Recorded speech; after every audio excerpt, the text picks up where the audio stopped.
بسم اللہ الرحمن الرحیم۔ اللہ کے نام سے شروع جو بڑا مہربان نہایت رحم والا ہے۔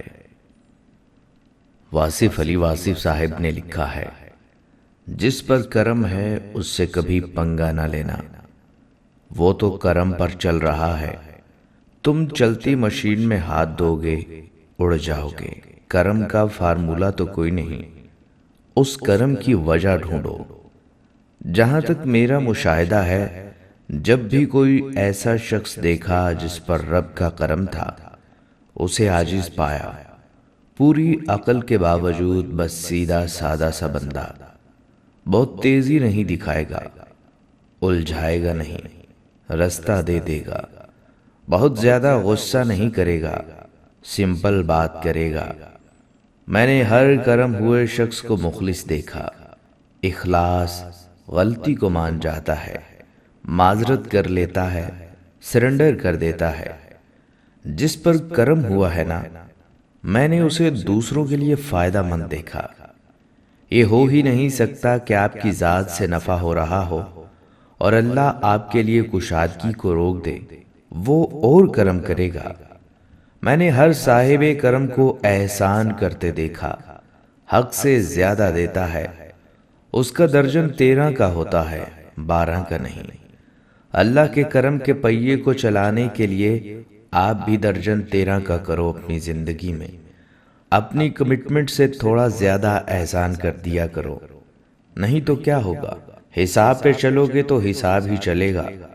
دل کے کنجوس کے لیے کائنات بھی کنجوس ہے، دل کے سخی کے لیے کائنات خزانہ ہے۔ جب زندگی کے معاملات اڑ جائیں، سمجھ جاؤ تم نے دوسروں کے معاملات اڑائے ہوئے ہیں۔ آسانیاں دو، آسانیاں ملیں گی۔ جب تک آپ کے ہاتھ سے خیر نکلتا رہے گا، آپ پر زوال نہیں آ سکتا۔ خیر کا مطلب خشک پودوں کو پانی، شجرکاری، ایک پلیٹ کھانا، کچھ پیسے، دکھ میں دلاسا، خوشی میں بلا حسد مبارکباد، پرندوں کو دانا، حشرات کی خوراک اور ان جیسی چھوٹی چھوٹی باتیں جن کی وجہ سے لوگوں میں خوشیاں بانٹی جا سکتی ہیں۔ اگر کسی گھر کے بچے آپ کی عزت نہیں کرتے تو سمجھ جاؤ اس گھر کے بڑے آپ کی غیر موجودگی میں آپ کو اچھے الفاظ سے یاد نہیں کرتے۔ مذاق وہ ہوتا ہے جس میں دونوں ہنس رہے ہوں، کہنے والا بھی اور سننے والا بھی۔ اگر ایک ہنس رہا ہو اور ایک کو تکلیف ہو رہی ہو تو وہ مذاق نہیں، طنز ہوتا ہے۔ بھیک دینے سے غریبی ختم نہیں ہوتی۔ ہم نے 2 نوعمر بچوں کو لیا، ایک کو پرانے کپڑے پہنا کر بھیک مانگنے کے لیے بھیجا اور دوسرے کو مختلف چیزیں دے کر فروخت کرنے کے لیے بھیجا۔ شام کو بھیکاری بچہ 800 اور مزدور بچہ 150 روپے کما کر لایا۔ اس سماجی تجربے کا نتیجہ واضح ہے۔ دراصل بحیثیت قوم ہم بھیک کی حوصلہ افزائی کرتے ہیں اور محنت مزدوری کی حوصلہ شکنی کرتے ہیں۔ ہوٹل کے ویٹر، سبزی فروش اور چھوٹی سطح کے محنت کشوں کے ساتھ ایک ایک پائی کا حساب کرتے ہیں اور بھیکاریوں کو 10 20 بلکہ 150 دے کر سمجھتے ہیں کہ جنت واجب ہو گئی۔ ہونا تو یہ چاہیے تھا کہ مانگنے والوں کو صرف کھانا کھلائیں اور مزدوری کرنے والوں کو ان کے حق سے زیادہ دیں۔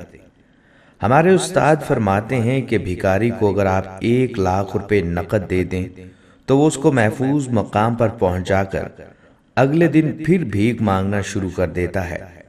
اس کے برعکس اگر آپ کسی مزدور یا سفید پوش آدمی کی مدد کریں تو وہ اپنی جائز ضرورت پوری کر کے زیادہ بہتر انداز سے مزدوری کرے گا۔ کیوں نہ گھر میں ایک مرتبان رکھیں، بھیک کے لیے مختص سکے اس میں ڈالتے رہیں، مناسب رقم جمع ہو جائے تو اس کے نوٹ بنا کر ایسے آدمی کو دیں جو بھیکاری نہیں۔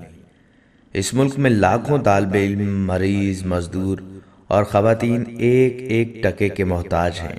صحیح مستحق کی مدد کریں تو 1 روپیہ بھی آپ کو پل صراط پار کرنے کے لیے کافی ہو سکتا ہے۔ یاد رکھیے، بھیک دینے سے گداگری ختم نہیں ہوتی بلکہ بڑھتی ہے۔ خیرات دیں، منصوبہ بندی اور احتیاط کے ساتھ۔ اس طرح دنیا بھی بدل سکتی ہے اور آخرت بھی۔ سستے اور عام کپڑے پہننے سے آپ غریب نہیں ہو جاتے۔ یاد رکھیں، آپ کے پاس ایک فیملی ہے جس کو آپ نے کھلانا ہے، معاشرہ نہیں ہے جس کو آپ نے متاثر کرنا ہے۔ جو شخص گفتگو میں اپنی ذات پات، گھر، لباس اور اونچے تعلقات کا بار بار ذکر کرے تو اس سے دور رہیں، کیونکہ ایسا شخص ذہنی مریض ہوتا ہے۔ میں نے دیکھا ہے کہ جو لڑکی کسی وجہ سے ماں نہیں بن پاتی، وہ چھاں بن جاتی ہے، ٹھنڈی اور گھنی چھاؤں۔ وہ سراپا محبت بن جاتی ہے۔ ضروری نہیں وہ بچہ پیدا کر کے ہی ماں بنے گی، وہ تو فطری طور پر ایک ماں ہے اور ایک چھاں ہے۔